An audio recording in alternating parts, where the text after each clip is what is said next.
Hello everyone. In this video, we're going to talk about how the new president of US, Joe Biden, can affect the Indian economy as well as the Indian stock markets. We all know that since the new president has been elected, we have seen a continuous bullishness in the international markets as well as the Indian markets.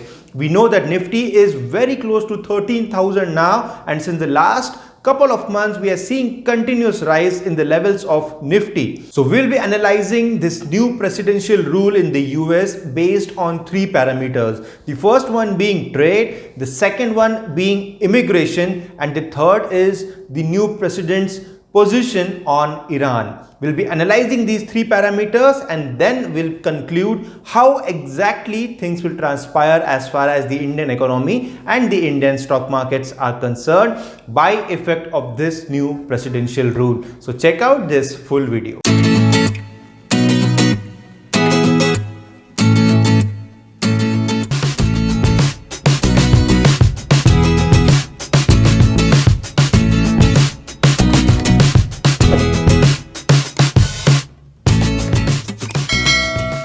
The first factor that we'll be discussing is trade. To begin with, let us know that India imports less from the US as compared to the exports. So India exports more to the US and imports less. The prime reason being that India imports additional duties on the US imports. So this was a cause of concern for the Trump administration when he was in power. And in spite of frequent talks with India, India did not decrease the heavy import duties specifically on products like dairy and automobiles.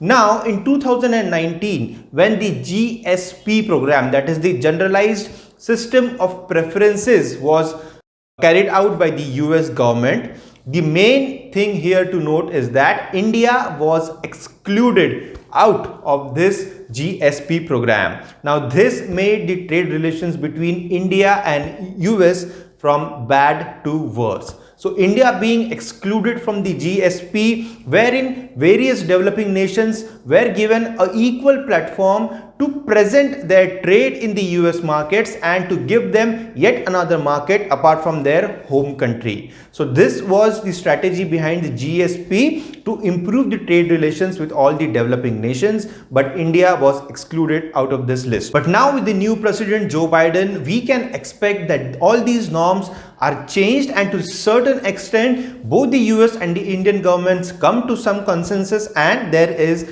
a better trade relation between both these nations. The second point that we'll be discussing here is immigration. Now we know that around 85,000 skilled workers, mostly IT employees, are granted US visas. Most of them are Indians, nearly 70% of them are Indians, and as I said, most of them belong to the IT sector, wherein companies like TCS and Infosys send their employees abroad, giving them H-1B visas and send them to US for carrying out their job and various other activities, and a few of them also end up staying there in the US wherein they are granted the green card. Now this was the situation until Donald Trump, the previous president of the US, signed a proclamation wherein he declared that he'll reduce the number of H-1B visas which will be granted to the Indians as well as other countrymen.